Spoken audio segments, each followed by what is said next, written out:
click, snap, snap. We ought to have a That would be thing. fun. Oh, welcome back. Part 3. Thank you for reminding me. I Yes. think I've made a post or two about this.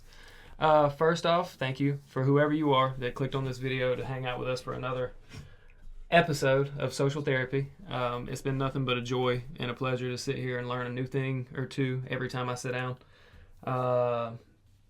I'm not going to give a whole lot of filler to this one. We're just going to start kind of chatting because first and foremost, congratulations to the ECCHS Lady Devils basketball. Final Four, and you guys fought hard. You did great. Mom was proud of you. I'm sure she'll tell you herself here in a moment. We're going to go through a lot of coaching and whatnot this year.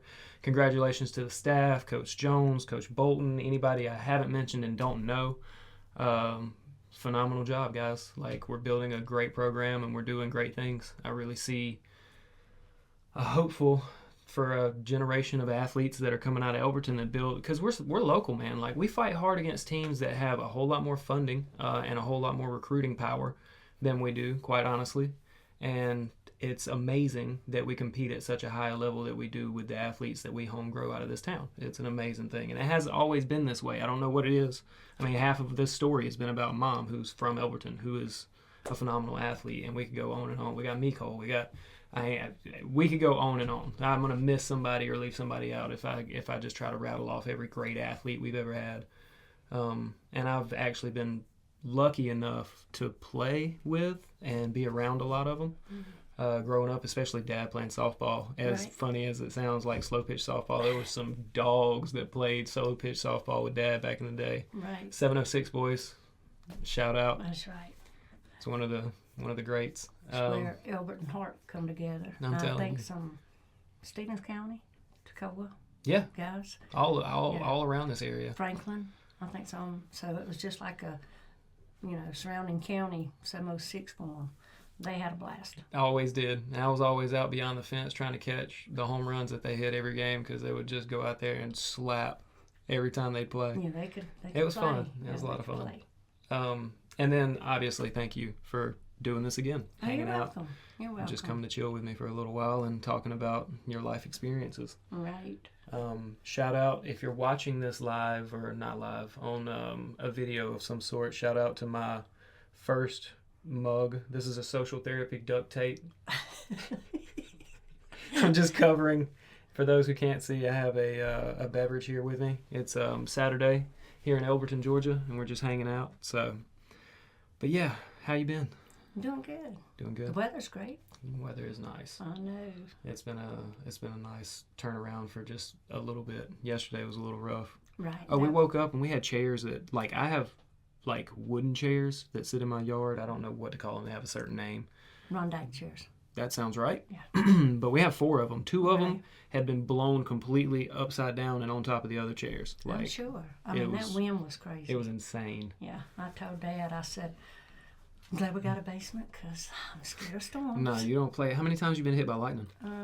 4. 4 times been struck by lightning. 4 times. I'll repeat that. I'll challenge anybody in America. Like, spread this. I want to hear, like, just off of this, how many people have been hit by lightning that many times? Indirectly, right? Right. Not right. direct strikes. Right. Hit something and went through me. Yeah, like parking lots, lakes, Y'all were at the parking kitchen lot. sinks. Well, you were pregnant with me with one of them. Yeah. Well, no, I just had you and I took you to the closet. So I wasn't actually, you weren't pregnant with me. Mm. I was going to say that explained a lot more if Yeah. it were the case, but I kept guess telling not. Dad we had just got Kentucky Fried Chicken. We're standing in the kitchen of a home we was renting, and I said, we don't need to be in here with all these appliance stuff. He said, I'm so tired of you being scared. Kabam! And he said, I think the house is on fire. And he Took of off course, outside? we only had one vehicle. Yep. It was poor as Was that, hang on, peanuts. what was the vehicle? Was that the Suzuki? The Suzuki Samurai. And I want one of those. so me and you ran, got in the closet, and Tim got out and he rode around the house and he's like, well, I don't see anything. It's not on fire or whatever. He said, maybe I need to start listening to you. I said, I'm telling you, I don't play with electricity. It's I'm serious. scared to It's death serious of stuff. And storm. obviously you have some kind of attraction. I don't know. You're I like a must lightning be. rod. Yeah, I mean, it's crazy. And all the girls that I coach is track or, outside sport like softball. everyone knows that Coach Bray is scared of storms. Yeah, the storm rolls up on the. We were at Carowinds one time. I remember. I was probably 13 or 14. Mm-hmm.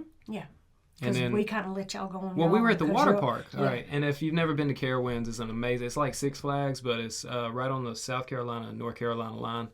I'm fond of the place. I'm a roller coaster guy. I love roller coasters and like thrill rides.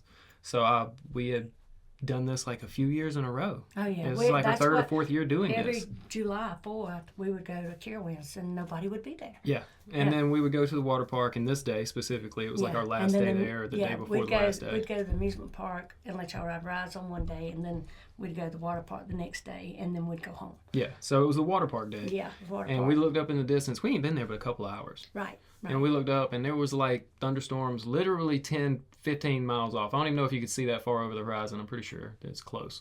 But you could see them just off in the distance. And Mom was like, all right, pack it up. We got to go. And everybody was like, what? Come on. And then lo and behold, she fought us and was like, we're leaving right now. So, because we're in a water park, which was obviously And we not the had place. to go through the park to get our car. It was like on the back side of where we were parked. So Mom got us up and we packed up and left. And we were in the parking lot and the storm had about arrived. But it was still, you could still see blue skies above us.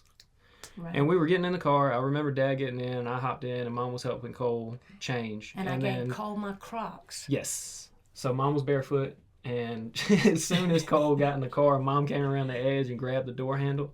And I remember looking at Mom and it looking like Beetlejuice or something, just shaking right at the edge of the door frame because it was a loud boom and we didn't know exactly what had happened at first.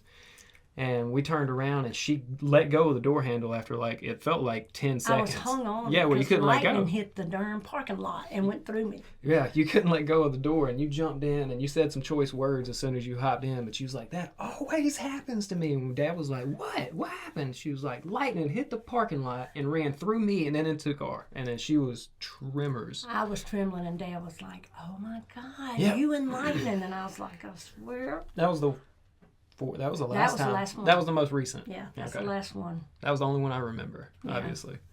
But yeah, Crazy. stay away from lightning storms, ladies and gentlemen. And me and my coworkers were playing golf in lightning storm not too long back. I'm walking around with a metal rod I know. in my hand. I mean, that's crazy. I've been at a ball field.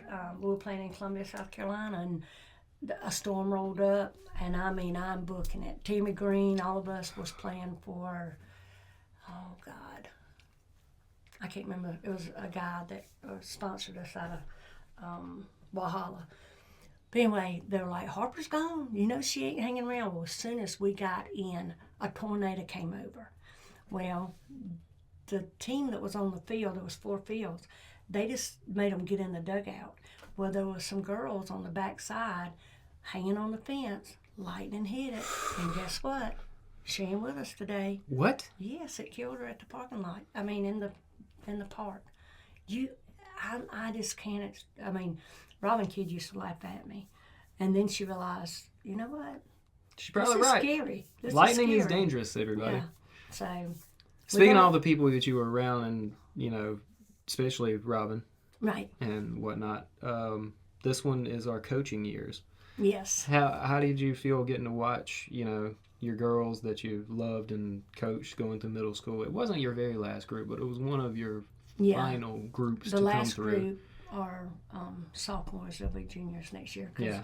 when I coached middle school at 7th grade, 8th grade, we moved up. Mm-hmm. Some schools you're strictly a 7th grade coach. Right. But when me and Coach Recker was coaching together, we felt like it was necessary that you stayed with the group. It makes most sense. Well, too, You get to work with them. You get to work with them, and two, they already understand your personality. You've already made your connections, and it was just a smoother transition for all of us. But I went to the game last Tuesday. Yeah, this past Tuesday, and I feel like I'm coaching. Tim was like, Your blood pressure gets up. I know. I'm sliding on the bench, and for some reason, the biggest thing I've ever taught, because I was so small, is when the ball goes up, you need to find somebody and box them out, but in the gut. I've always coached that. Well, they couldn't. They were kind of watching. We won. But there was a lot of things that I felt like, we could have done. But now I didn't get to go to this one because I was going to be in Florida. And, I paced the house. I'll bet. I cut it on at 2 o'clock. I'm listening to Marvin Denny. Marvin, you are the best on the radio. I felt like I was at the game. He's so detailed on telling stuff. But boxing out, couldn't ask no better.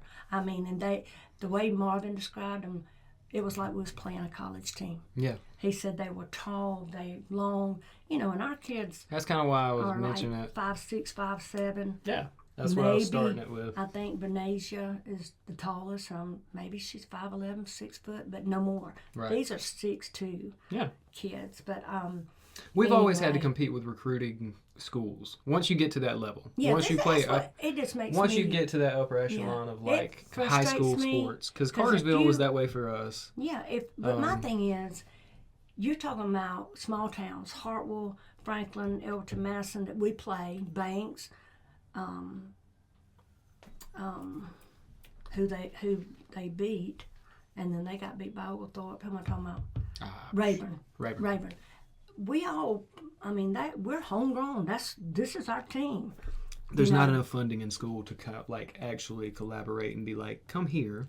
Right. We'll take care of your family, or we'll make sure your education leads to a scholarship or whatever. Well, my thing is, I don't think it's fair if you're going to play in a Christian school or a funded school that is able to recruit, they should have their own division. Isn't it that way in college as far as well, they do. They break the private them down. Christian? Because at Emmanuel we were NAIA. Yes. Then it's Division I, Division II, and then over at Lander, because they wasn't a division, it was Lander College before it became Lander University, and they were D2 while I was there. Yeah, they're D2. When I was there, it's Peach State, NAIA. But my thing is, you base it not on the people that you got in that school, because that's what they based the 1A, 2A, 3A. How many numbers you have. Yeah.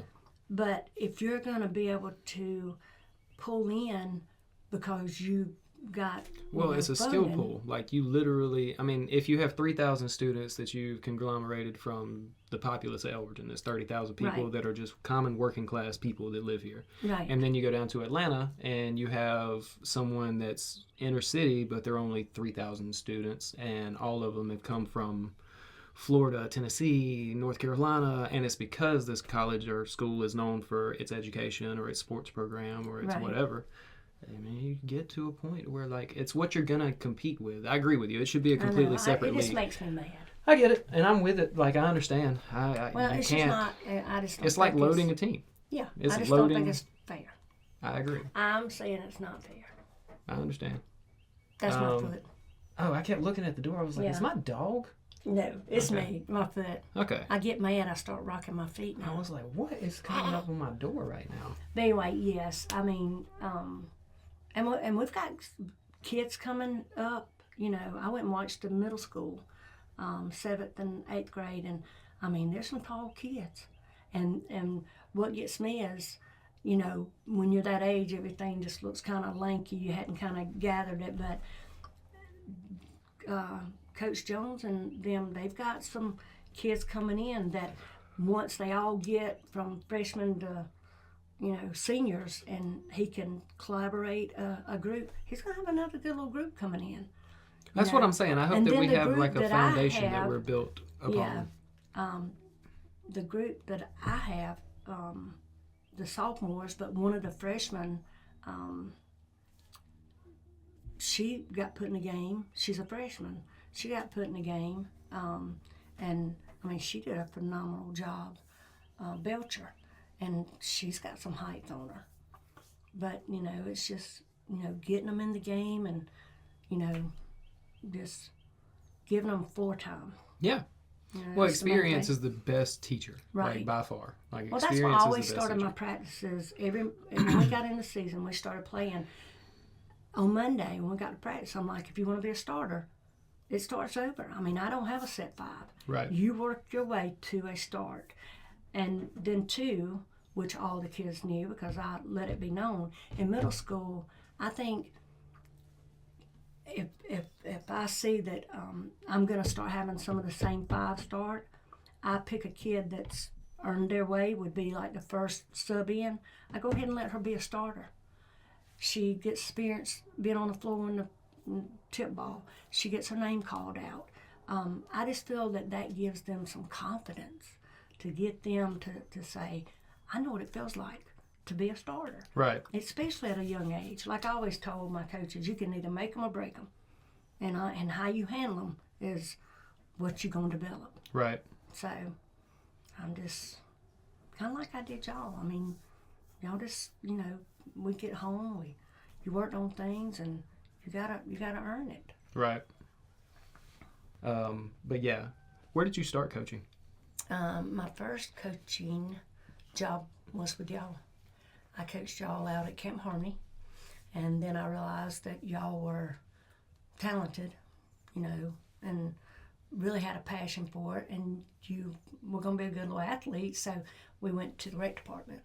And then, of course, once I got to the rec department, then I started helping with softball at the rec, and then it turned into me going from the rec to middle school. Then I went to high school. My first job was high school before middle school. Coach Ramford, Alan Ramford, I love you. He was my high school coach. He assisted Bob Lawrence. He was the redheaded one, the real tall Ramford. Wife as sweet as she can be. Was that the one that kicked the ball out from under me at practice? No. No. I couldn't remember who that was. Mm-mm. Okay. No, that was at middle school. Was that who that was? Yeah, that okay. was at middle school. Yeah. But yeah, like I couldn't place where you had begun your coaching career because after college, obviously you had sports background. Yeah. And we did me and Coach Kidd did a bunch of clinics like for softball, and then I had a few of them on my own with basketball because at the time there wasn't nothing going on, when I got here. Right. I started but I helped Coach Ramford in high school, me and Alton Smith. Like he was an assistant and I was too. And then I think when Coach Ramford left, Alton got the job. Nice. Yeah, so, it pays off to work under people. Yes, absolutely. And then I ended up going to middle school. Martha Noble. Miss Noble. Me. I remember Miss Noble. Miss Noble was a sweetheart. And then we started softball. And then I went to track with Coach Owens because they couldn't find anybody to coach track. And Coach Owens like, just get on YouTube. And I was like, Coach, I don't do stuff like that. I don't even know where to look. So he wrote it all down. I looked it up, studied it, but he mentored me. Coach Owens has always been great. Yeah. Like I love Coach Owens so much, man. Him and his whole family. I mean, we've talked about it before, but yeah, but he would and two, like I would say, okay, if we're running a relay, like the 4x100 or 4x4, well, I mean, I don't even know, do I do fastest, next fast? He said, no, you want to stagger them. And so, I mean, and we won. No, he's winning I region, remember. I'm winning region. I was doing my best to try to figure out how many region championships and all that stuff that you had throughout the years, and I couldn't figure out how to do it. Yeah, well, does the school keep up with that? And I'd have to go to the middle school. If I just looked up on the banners, I could tell you.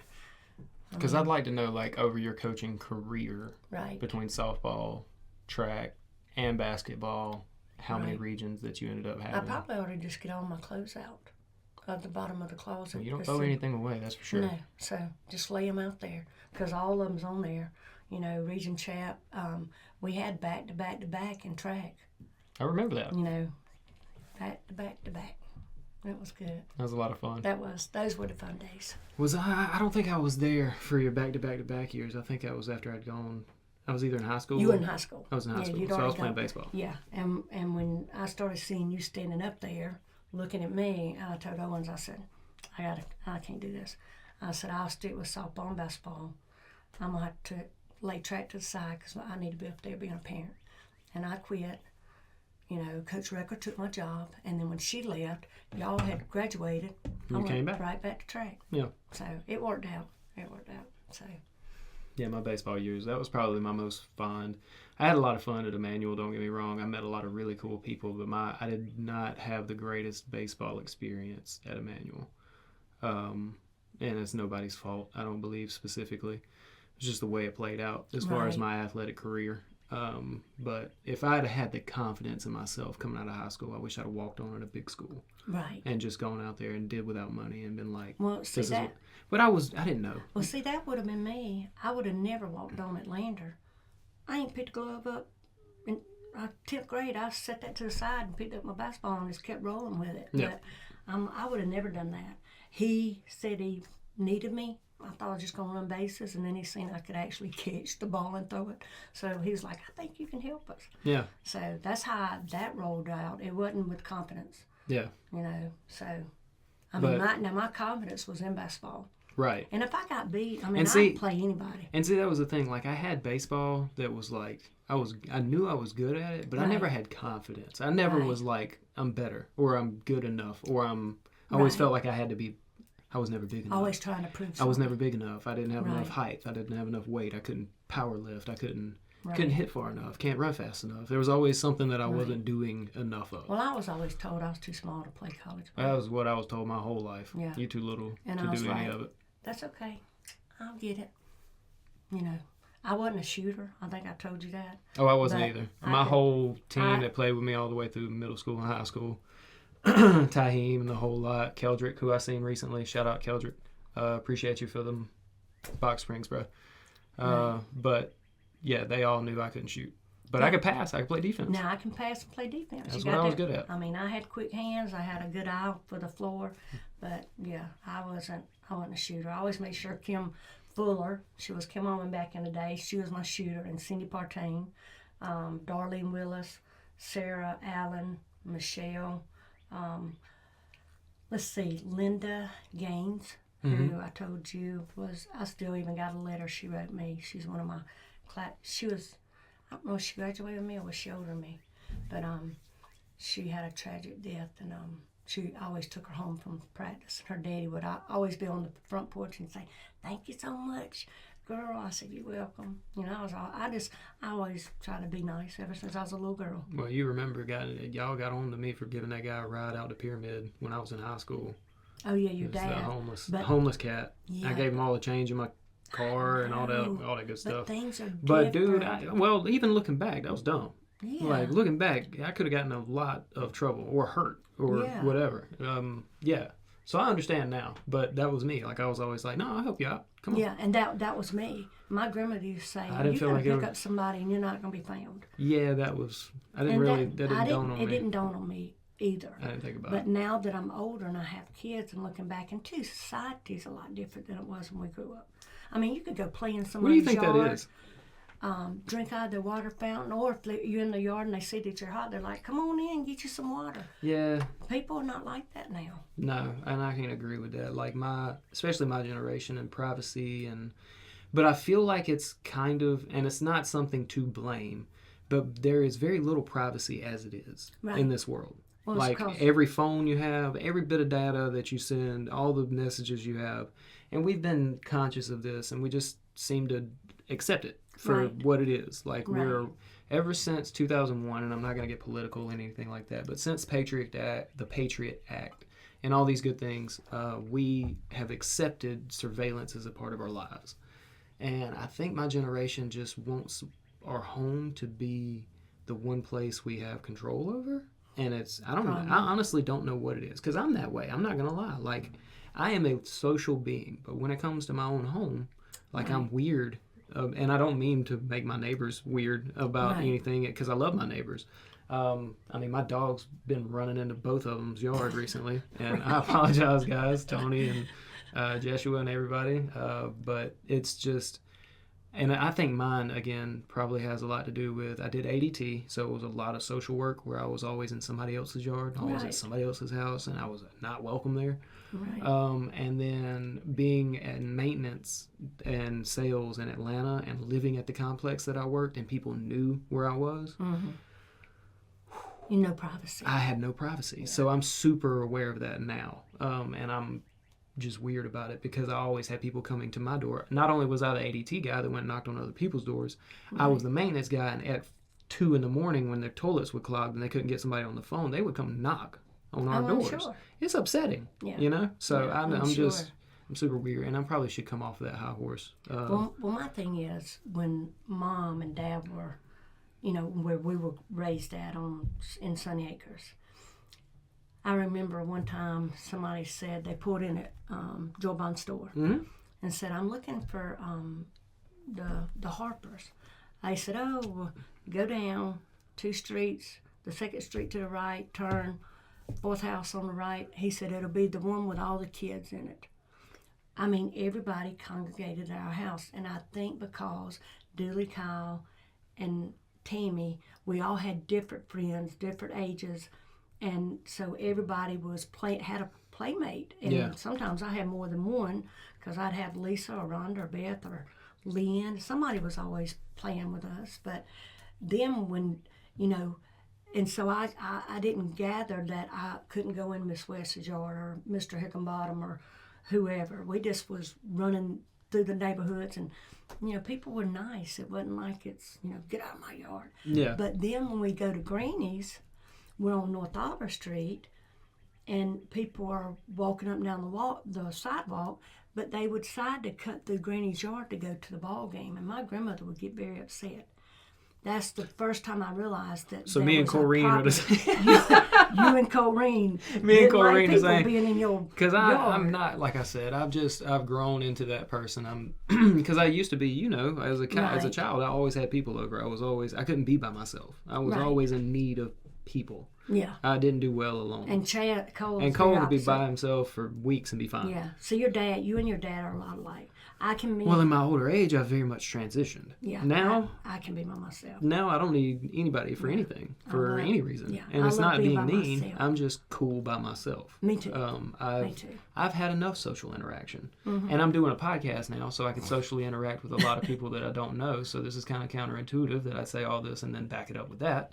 But it's honest. That's in my own home. I want this to be a learning experience. I want people to grow and understand more about our community. And, I've been riding your coattails for 3 episodes now. We're going to get through all these things and get them done. That's all right. But it's going to morph into something else entirely from this point forward. We're gonna branch out and do some fun things and have some really interesting conversations. But yeah. All that to say, I get it. I feel like I wish I were more, I don't know if it's anxiety. I don't know what it is. You do. I don't know what it is. Your anxiety started when you was 18. But, I couldn't put my finger on it. I knew something, something was wrong. Something was going on with my child. I just couldn't put my finger on it, other than I wanted to put this 8.5 somewhere. But, yours was just, I think your thing came from always wanting to please you're a pleaser. You wanted to make sure you done things right. You didn't like being wrong, and I think it just the pressure of it. I can see that. Yeah, that makes I think sense. That's what it was. Because I lived in it and I watched, how things were evolving, Yeah, I could see that. Because I have a very, even now, I've toned back my competitiveness so much, so much. I'm sure it used to be so annoying for some of my teammates, and I apologize, guys. Just always wanting to push people further because that's how I was being treated. Right. And it was not because it was out of malice or anything like that. I was just told to be better, and that's what you had to be. And there's always someone doing more. There's always somebody running harder. There's always somebody catching more fly balls. There's always so you have to go that far if you want to be that good. Yeah. And there's a truth to that. You have to be you have to be obsessed to a point to be great at something. Well, that's why I always like to play with guys. Yeah. And unfortunately, back in the day in the 80s, tell you how old I am. We'd walk up. I would say, well, go ahead. We'd walk up North Oliver Street with a basketball. The Inferno's open for the summer. The doors are open. People walking through, playing basketball. Elberton, can we get back to that? It is not like that now. I'd walk in, I'd be the only female there, and I'd introduce myself to people that didn't know me yet because I hadn't transitioned to the high school yet. And met friends. Yeah. I didn't care. I didn't need to know your name to play against you. Yeah. I just wanted to play basketball. And I just wished it was kind of more open like that. We could talk about that. People Elberton would respect that we would have somewhere to go and have fun, and people not think they got teared up. Well, we used to have that in the Rock for a little while, that I remember. And what happened I don't to feel that? like the Rock was exclusive in any way, shape, or form at any point in time, because I had friends from all walks of life that would come hang out up there. But I think the problem became is after I left. It was a few years after I'd quit going there, because back in my day, quote unquote, my day, it was like Teddy Brown and Derek, and that group of guys up there playing all the time. And there was younger dudes and some older cats that was up there playing too. I know, But it was always Coach Hood was there. Yeah, it was He always had a crew. fairly competitive, but it was a lax environment.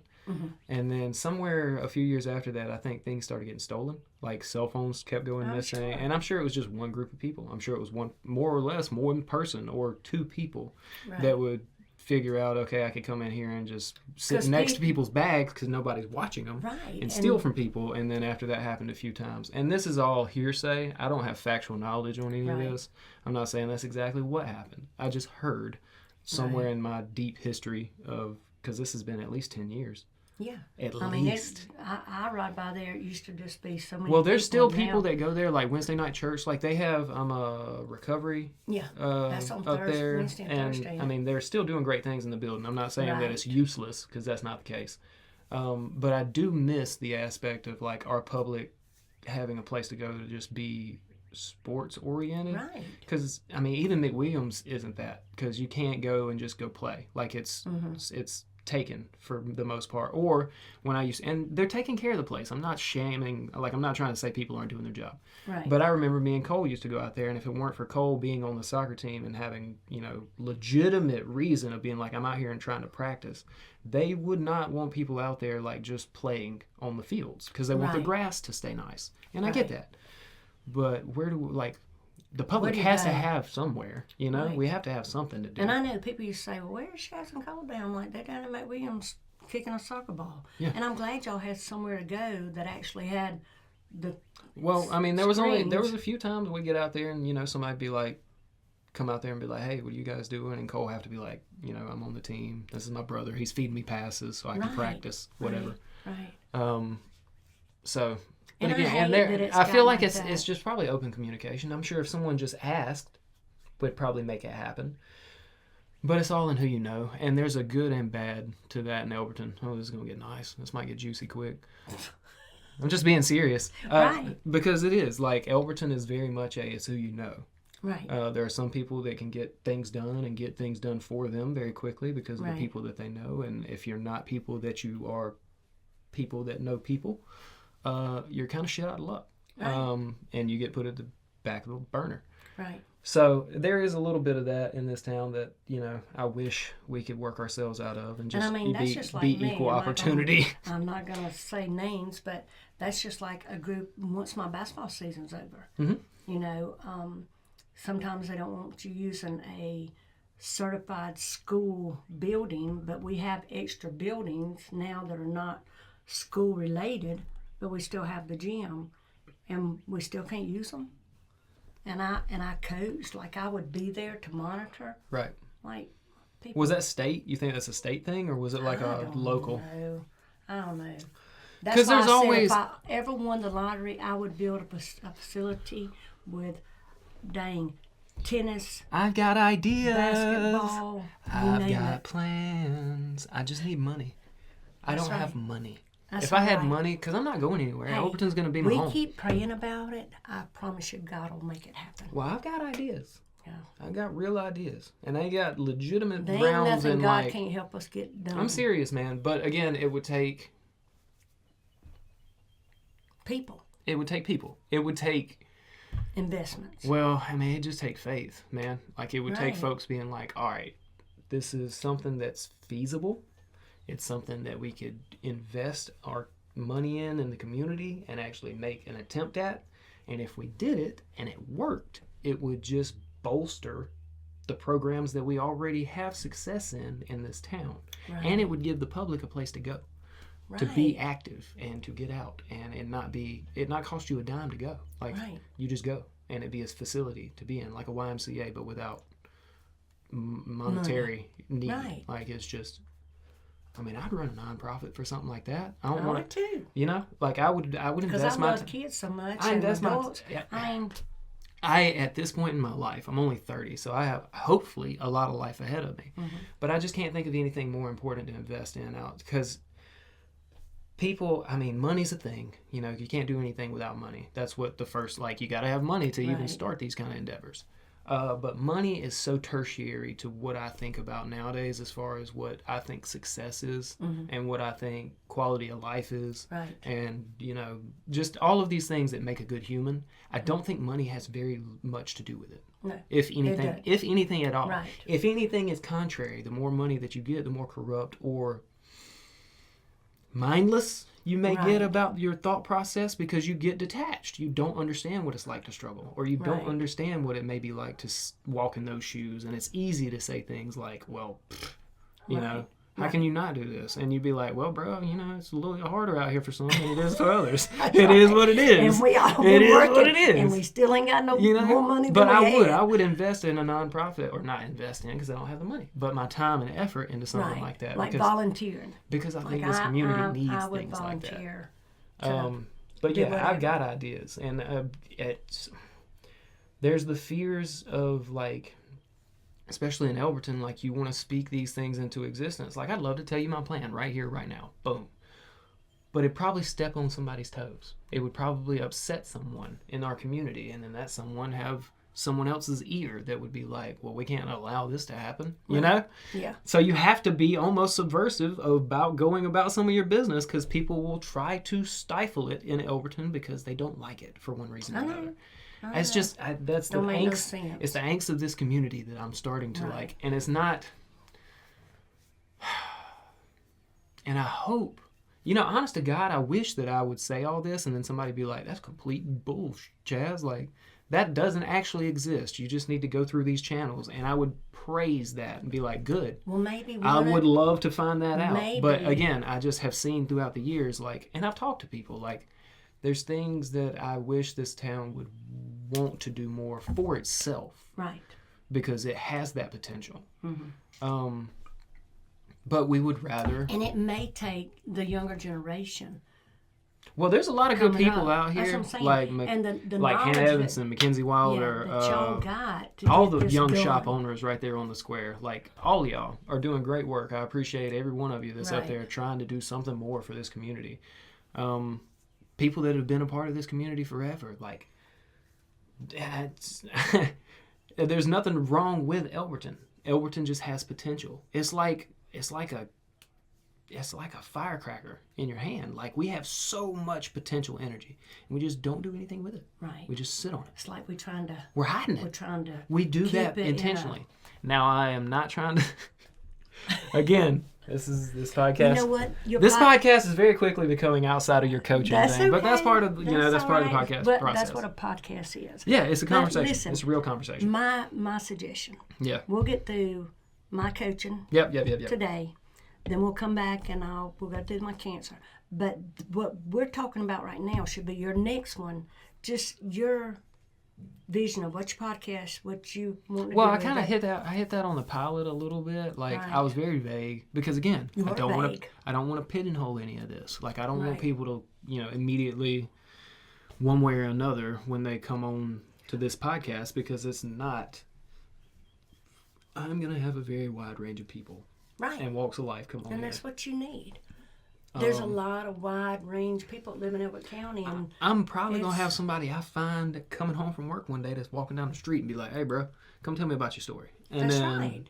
And you know what? You may change that person's life. Well, it's not the intent. It's just I want to learn more about, like, how do you end up in these situations? Right. Because when I was living at 305, we're going to get back to the coaching, I promise, guys. When I was living at 305, there are people that I would see walking up and down the streets on North Oliver often. And if anybody's local to Elberton, you probably have seen a few of these people consecutively, especially if you work in the inner city area. But I just want to talk to them. A couple of them were on my property at 305, right on the corner. And I wasn't mean to people, You just but I wanted to know wasn't. what they were doing. Well, the first time was somebody got on my guest Wi-Fi and they were sitting outside my house, like back up against my house on their phone. I was there because babysitting when that happened. Yeah, and you were with my newborn child there, and then I came home and they're sitting outside my house and I got a newborn inside, and I was like, what are you doing outside of my house right now? Right. I wasn't very polite about it, but I wasn't overly mean. I just wanted to be like, what are you doing? And he was like, oh, it's guest Wi-Fi. Do you mind if I use it? And I was like, well, you're already using it. Why are you asking? You're a little late. A little late to be asking me about it. You've been laying outside my house for 2 hours using it. But, we took care of that. But though I would like to have a conversation with people like that and be like, what decisions or why or how? And it's not like I'm asking for an excuse. I just want a story. I want to know what it was that got you to this point. Because I have friends that are there. Friends. Friends is a stretch. I'm not going to say... Acquaintance. It's not even acquaintances. It's old friends, people that I knew from my past that are very bad off now. Right. And I don't understand how they got there.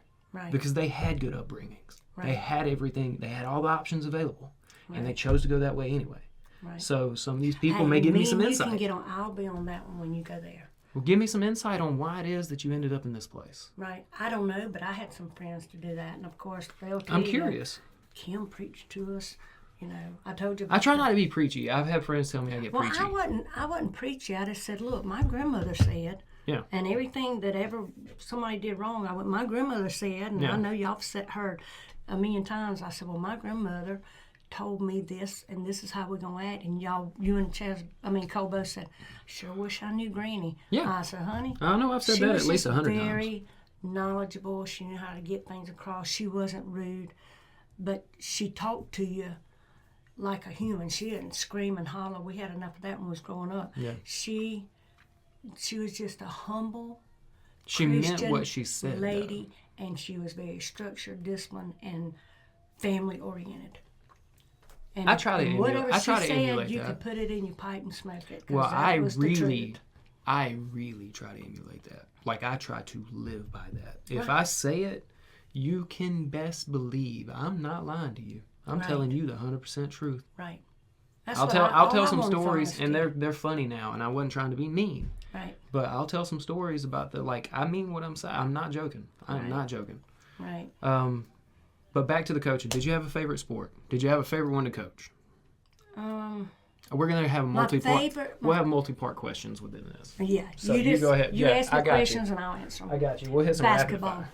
Basketball. Why basketball? Was it because of the love from your childhood? It's like just your favorite sport. It's my favorite sport, and I was confident coaching it. Yep. Like I told you, I had to learn softball. Yep. I just played it. Oh, yeah. I forgot that you coached softball after you'd never played softball up till college, and then you played in college and then became a coach. Right. Yeah. I mean, I didn't understand the game. I didn't know the rules. You taught me well. Like, you taught me how to play a game like that well. And because my coaches, and that's why I tell some of these kids, listen to your coaches. I mean, we didn't have all this extended stuff. Do I think it's great? Yes. If you have a child that is through their season in high school or middle school, let them play summer ball under somebody.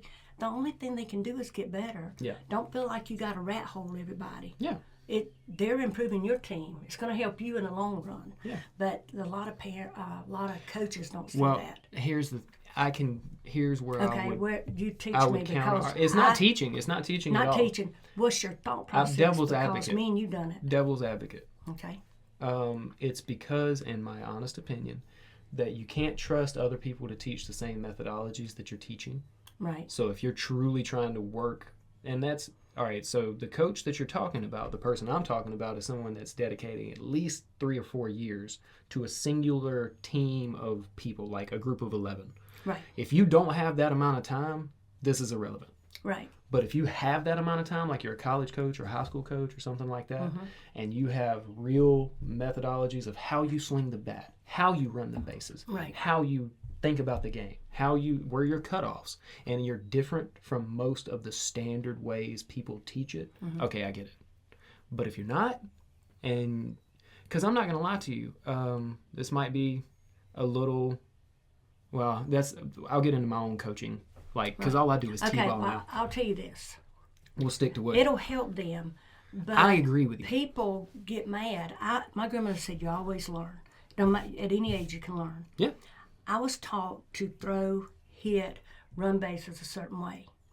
Well, that was in the 80s. Yes. We're in 2000. Yes. Guess what? Yes. There's more knowledge, there's more videos, there's more everything that we didn't have. We had one person that was the coach that we trusted. Hey, that's what you want me to do? Well, that's what I'm going to do.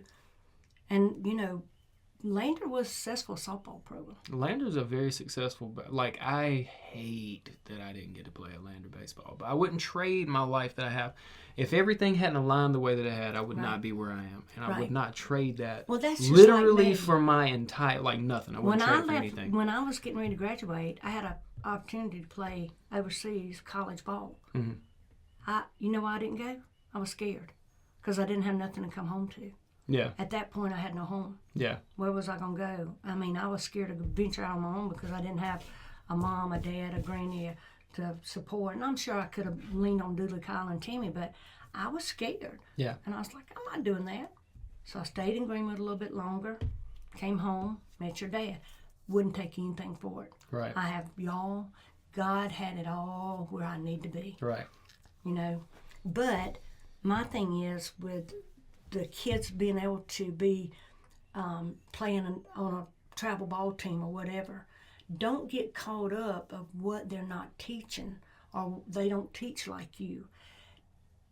Get the motivation and excitement from they've stayed active, they're not sitting. They're not sitting. They're meeting new people. They may have an opportunity that somebody's seen them to go to college versus somebody didn't come watch an Elbert County ball game and we had a great star on there. Yeah. They're being seen more. Don't get caught up in you as the coach. And that's what I'm not. Yeah. I'm like, go play, go do. And if somebody showed you something else that I don't know and it's working, keep doing it. All I need you to do is hit a ball. All I need to do is throw, make outs, and run and score. It's really simple. But we get caught up on, oh, she ain't holding the bat right, or, you're not dribbling. It's just crazy technique stuff. Just let the kids play the game, and their talent would show. And if you're a good coach and you just keep encouraging them and supporting them, and like anybody that knows me, is classrooms first, then your sport. Because if you ain't getting the grades, get educated. Well, if you ain't getting the grades, nobody's going to recruit you if they got to worry about you flunking out. Right. And one thing about this high school group that is fixing to graduate, they're all great students. Who would not want them? I wish they could make a movie about them. That's awesome. I'm serious. It's the most unique group I've ever coached. I've had one similar to them with Pig and Shantae and all them. But by the time they got to high school, it's a different world. They all quit except one. Yeah. And this group, I had 12, 6 still there. But usually it's just one standing. They just had one senior last year graduate. So it must have been unique. I feel like back in our day, and I say back in our day, 2000s, there were groups. I remember. Y'all had a good Well, even the guys system. above us, 4 years ahead of us, there was a group of 13 dudes playing on a senior league or senior baseball team. It was who was it? Softball. Hang on, Justin Blue, all them boys. Yeah, softball Blues stitched together. Yeah. You think about it, the group of kids I coached for softball, they stayed in middle school together, they stayed in high school together, but something about basketball. We can't. You think it's a deeper fact? You think it's the communities that they exist in? I don't know. Think it's a mentality? I wish I could put my finger on it because they were all good. Well, that's why we're talking about it, so we can, Yeah. Because if there is an answer to that question, then it's why is it that we have such a fall off in basketball athletes from middle school as a unit through high school as a unit? And I'd say more or less females more so than males, because I ain't gonna lie to you, the males, the guys that I played with, they stuck it. Rod and Trey and Keldrick and Taheem, all them boys. I don't know. Did they start getting their feelings hurt? I don't know. I feel Our group stayed together. I feel like high school is a savage place for a young woman. Yeah, the group before us, the groups after us, we stayed together, and then all of a sudden, 2000 to now, I think it's a culture change. You're lucky to have 15 of the group to have one to be there to graduate their senior year. Yeah. I mean, they had one last year. And I remember that group of girls. There was some that could have helped the program, but they just quit. I don't know. Where do you think your deepest impact in the coaching that you've, like, as far as the 3 sports, which ones probably had the longest impact on the community in which you existed? If I had to guess, probably track. Mm-hmm. Softball and basketball, they come from good foundation, homes, parents there to support and stuff. I seen with track, you may have one parent in the stands and you're out there with 30 girls. Yeah. And I feel like my biggest impact with them is I had more time to have one-on-one with them. Right. When they run an event, we're there all day. They may not be, but in one event, the rest of the time they're hanging out.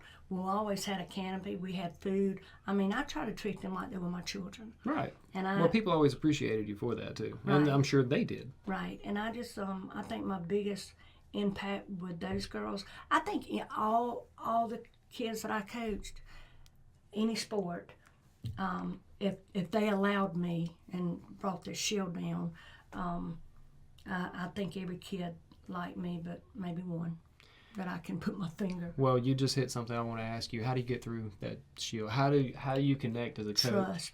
How do you connect as a coach to a child who's in any shape and form? Let's just stop there. How do you connect as a coach? What do you do? Like, what is it that gives you that moment of like, right. It's more than a dominating, I'm telling you how to do what you're supposed to be doing, and this is what you're doing here, and this is, you right. know.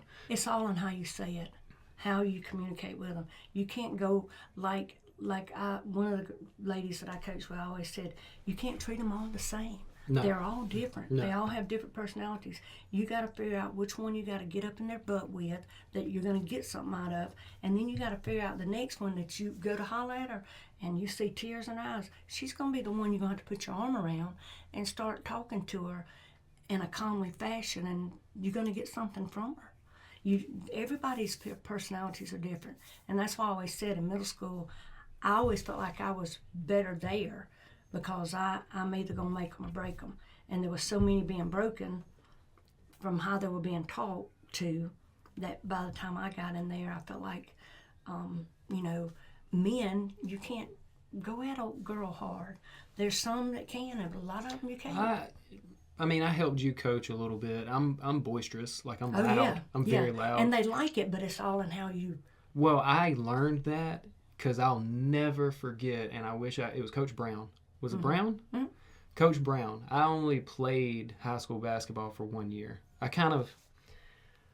had hit high school basketball was a weird place for me. I felt like I wasn't quite good enough. I was good enough, but I wasn't quite good enough, if that makes sense. Right. And I felt like a lot of people knew that obviously you were my mom, so I had that angst of like, oh, you're the coach's kid. Or, and I don't like that. Well, I never fit in with a lot of the groups. Like I wasn't a part of any specific, but in baseball I fit in because I was like merit. I had been playing since I was 5 years old with the same group of guys. They knew I could play. It wasn't because I was Kim Bray's kid, you know. But I was going to ask you a question. I was also going somewhere with that, and I lost my train of thought. We was talking about you were coaching and your tone of voice, and you said Coach Brown. Coach Brown. Coach Brown is the reason, because I'll never forget when we went into tryouts, and he was his first year. We're all sitting around. It was Channing, Allen.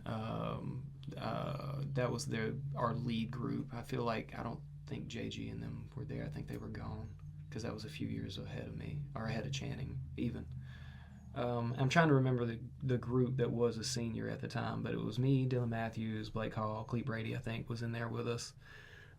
Ethan Fortson, maybe a couple other guys that were from like the football, baseball era. Mm-hmm. And then I was in there with guys like Justin Tate, Keon Downer, Rotarium Davis, Bro. Shout out to Bro. I've seen him recently. Love you, brother. I love Bro. Yeah. He's still roaming around Overton. I know. He stopped me. I wouldn't have recognized him. Yeah, he's got long dreads now. He's a trip. Love it. But all those guys, we're standing in there and we're kind of just, milling about, waiting to see what happens. And then Coach Brown comes in there and starts screaming at us. I mean, everybody get to moving, run! And we all just take off running around the track. And he's out in the center of that thing just screaming at us for 15 minutes, it felt like. And we never stopped. Don't slow down. We're here to work. Like, never let off the brakes, but it made you feel so invigorated. Like you were ready to fight. Well, you got done running, but you were ready for more. Like, it was just, it made you want to keep going and made you want to go harder. Right. But it was because he carried himself that way. Like, he was there to do what he was there to do. Right. He meant business. Right. And I carried that with me ever since then because it was a shock. It was this guy demanded your attention. Right. And not only did he do so, he did so in a respectful manner. Right. Like, he was like, I'm going to treat you with all the respect that you treat me. Right. But if you act up, you will immediately find out who I am. Right. And he was not somebody to play with. Yeah. So it was a very cool experience. I think I played JV for 1 year. I may have played in one varsity game. I may not have. I can't remember. Basketball was not my forte as far as like my comfort zone. Right. Baseball was where I was, and even then, like I said, I wasn't confident enough. But y'all can play. It was fun. And I love playing basketball. Remember, still. I used to open the gym up after our season, and I still all wish. the bowling nights and. I still wish that we could do stuff like that. On your rock branch, everybody just come out, and everybody played and had fun. Yeah. I mean, I just opened the gym. Like that. It was a lot of fun. I mean, I stayed there. I mean, somebody had to be there. But I just hate that we don't have, like, a more freedom thing to trust kids to act right. You know? Well, maybe we can. Maybe we can figure that out. It's just we've been through some very big dramatic changes in society over the past 4 or 5 years. Right. So it went from very social in like the 90s and then 2000s kind of tapered off to where everybody started to become very individualistic and like, I don't know if that's a word, very individual mindset and just wanted to do what you got to do, get through the day. And then we got to this weird cancel culture thing that happened right before COVID and then COVID hit, and now, the whole world's flipped upside down where nobody knows who to talk to about what because you don't know what's a trigger word for people or who's going to get pissed about what. And I'm not about that. Like, if you can't talk to me about anything, then, or if you're going to get offended by things that we talk about, you and I are probably not going to get along because I can talk to you just about anything. Like, the things that upset me are very, very harsh topics or deep, like, really harsh and deep topics, pedophilia, rape, things of this nature. And that, I get hot about things like that. But for the most part, I'm not going to get mad about anything that I can chat with about. Yeah, everybody's got their own opinion. Exactly. That's just like coaching. You got to be able to roll with it. Yeah, I just roll. Some people are going to hate the way you do the things that you do. All the coaches out there, there's going to be, people will not like what you do. Somebody in some form or facet is going to nitpick the way you do things. You did good, or you didn't do good, or you didn't do enough. If you're making better humans, much. My thing is, I told them it was more than basketball. Yes, if you could give a word to coaches, like, what are you doing? What's your job as a coach? Outside of the sport that you're coaching. Right. Be a good role model. Set your standards that you want, how you want everybody to be. Be fair. Don't be like just cause so-and-so's good and she didn't make it to practice on time, but then we got Susie over here, it was late because she was working, she gets punished and the other one don't. I was never, I had everybody on the same scale. Oh, you better be fair. Yeah, I was and I think that's why people appreciated me, because I was fair to everybody. Yeah. But coaching in this day and time, make sure, it's not about the wins or losses.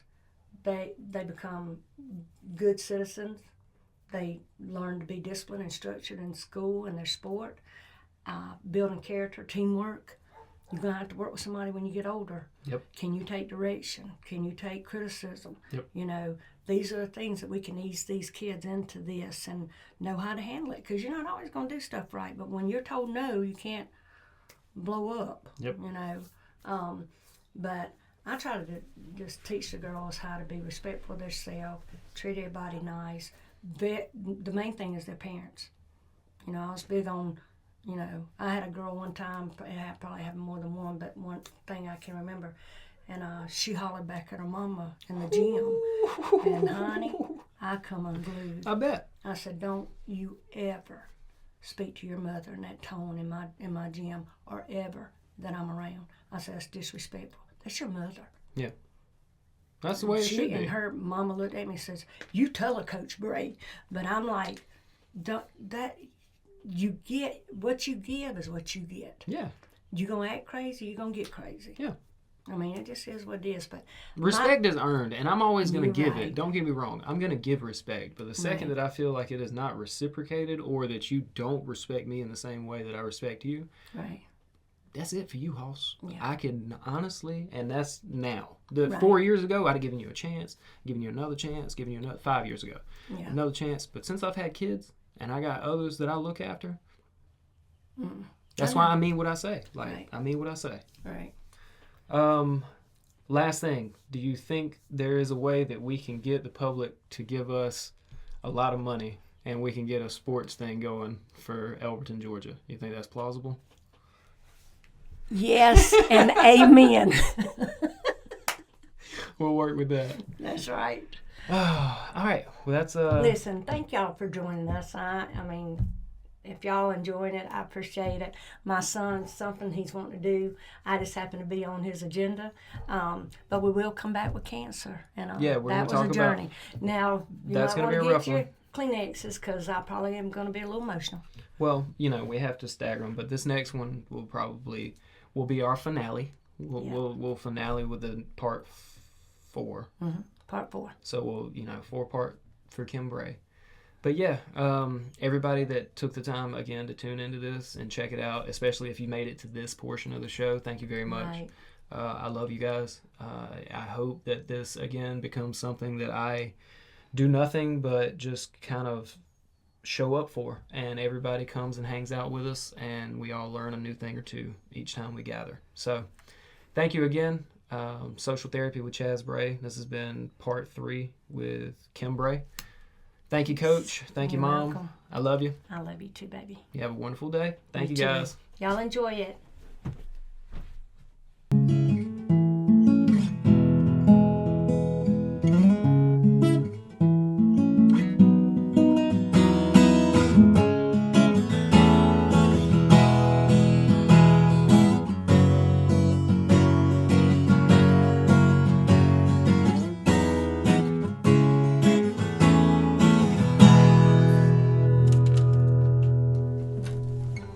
That was fun. Ooh. That shit was hot. Appreciate it, man. I like playing music. It's one of my favorite things to do.